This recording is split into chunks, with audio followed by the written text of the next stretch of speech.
बहुत आसान प्रक्रिया है देखिए एसआईआर के बारे में। और जिनका भी नाम 27 अक्टूबर 2025 की जो करंट वोटर लिस्ट है, जिनका भी नाम उसमें है, तो उनके नाम से एक गणना प्रपत्र जारी होगा जिसको हम लोग एन्यूमरेशन फॉर्म बोलते हैं। और 2 प्रतियों में हमारे 3620 बीएलओज उसको घर घर जाकर बांट रहे हैं। उन्होंने बांट भी दिया है। करीब 35,38,000 जिनके नाम 27 अक्टूबर 2025 में थे, उनके घर घर जाकर बांटा है। एसआईआर का उद्देश्य ये है कि जो वर्तमान वोटर हैं उनका 2003 के सापेक्ष सत्यापन हो जाए कि वो स्वयं या उनके माता पिता या उनके दादा दादी 2003 की वोटर लिस्ट में थे कि नहीं, ताकि सबका वास्तविक रूप से सत्यापन हो सके। इसी क्रम में उसी फॉर्म में जो कि बीएलओ ने घर जाकर बांटा है, उसी फॉर्म में 2 कॉलम बीच में है। पुराना विवरण जो वोटर है उसका पहले से ही फोटो छपा हुआ है ऊपर की तरफ, बीएलओ का नाम भी छपा हुआ है उसमें, और उस व्यक्ति का नाम डिटेल भी छपा हुआ है। अगर उसको अपनी फ़ोटो बदलनी है तो एक नई फ़ोटो दे सकता है, अन्यथा उसको पुराना विवरण कोई नहीं देना है। इसी फॉर्म में 2 कॉलम्स हैं जिसमें वो अपना 2003 के समय यदि वोटर था तो वो अपना विवरण लिख सकता है कि उसका एपिक कार्ड नंबर वगैरह क्या था। यदि वो खुद नहीं था तो भी कोई समस्या नहीं है। वो उसके क्रम में जो राइट कॉलम है उसमें अपने माता पिता का या दादा दादी का विवरण लिख सकता है। उस विवरण को लिखने से इतना फ़ायदा है कि उसको अन्य कोई सत्यापन रिपोर्ट या कागज नहीं देना है।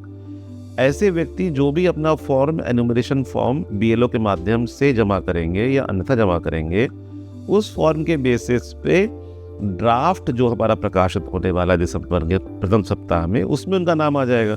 और सबसे अच्छी बात यह है कि ड्राफ्ट प्रकाशन में कोई भी कागज हम नहीं मांग रहे हैं। अभी हम सिर्फ आपसे यही पूछ रहे हैं कि आप वर्तमान में वहाँ रहते कि नहीं रहते हैं, और उसका विवरण भर दीजिए। और साथ में 2003 में आप स्वयं अपना या माता पिता या दादा दादी का विवरण दे दीजिए। इसके आधार पर ड्राफ्ट आ जाएगा। अगर कोई व्यक्ति के पास 2003 का विवरण ढूंढना चाहता है तो ऑनलाइन ढूंढ सकता है voters.eci.gov.in पर। वो देख सकता है जहाँ का भी वोटर रहा होगा, वो सर्च कर सकता है, 2003 का विवरण भर देगा, उसको सुविधा हो जाएगी। बीएलओ उसकी सहायता कर देंगे। हमारे बीएलओ के ऐप पे भी सुविधा रहेगी कि वो उसमें से सर्च कर सकते हैं किसी व्यक्ति का 2003 में कहाँ था। फर्ज करेंगे अगर 2003 में भी उसका नाम कहीं नहीं मिल रहा तो भी कोई समस्या नहीं है, वो अपना फॉर्म जमा कर देगा। और ऐसे व्यक्ति से सत्यापन के लिए हमें अतिरिक्त अभिलेख चाहिए होंगे, जो 13 अभिलेख हैं, वो भी हम उनसे ले सकते हैं। तो एसआईआर के विषय में बहुत सिंपल चीज़ है कि जो गणना पत्र आपको दिया गया है, उस गणना पत्र में आपकी वर्तमान इन्फॉर्मेशन है, फोटो है, विवरण है, साथ में 2003 का विवरण अपना माता पिता दादा दादी जिसका भी उपलब्ध है दे दीजिए। फिर आपको कुछ नहीं करना है। अगर कोई विवरण नहीं है तो भी फॉर्म दे दीजिए। उसका लाभ ये होगा कि हम आपका जो ड्राफ्ट रोल हमारा प्रकाशित हो रहा है 9 दिसंबर में, उसमें हम आपका नाम शामिल कर ही लेंगे।